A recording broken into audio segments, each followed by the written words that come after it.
કેમ છો મિત્રો? આજના મિની વ્લોગની શરૂઆત થાય છે સવારમાં ચા પીવાથી। કારણ કે ભાઈ આપણે ફૂગી જઈએ છીએ આપણા રસોડાની અંદર સવારમાં ચાની અડાળી લેવા માટે, એટલે કે ચાની રકેબી લેવા માટે। ચાનો ચસ્કારો લેવો જ પડે ને ભાઈ, સવારમાં ન લે તો મજા ના આવે।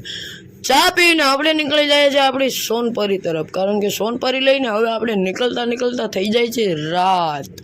જોયો મિત્રો, સાંજનો સમય હોય છે ને, હું મુસાભાઈ અને સલીમભાઈ ત્રણેય નીકળી જઈએ છીએ કોડીનાર તરફ, કારણ કે ભાઈ ત્યાં ઘણી બધી ખરીદી કરવાની છે। સુરતનો નજારો કાંઈક જબરદસ્ત છે, તો ખરીદી કરીને અમને લાગી ગઈ છે ભાઈ ભૂખ।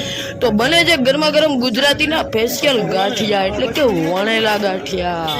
ગરમા ગરમ ગાંઠિયા બનતા જોઈને મોઢામાં આવી રહ્યું હતું પાણી, પરંતુ સલીમથી જરાય ન રહેવાનું, તો ભાઈએ તાત્કાલિક ડીશ આપી અને સલીમે સીધો ગાંઠિયો નાખી દીધો મોઢામાં અને ચાવવા માંડ્યો, કારણ કે બન્યા હતા ગાંઠિયા તાકાતવાળા। મુસાભાઈએ પણ જોરદાર ગાંઠિયા ખાધા, ત્યારબાદ છોડા પીને આજનો વ્લોગ અમે પૂરો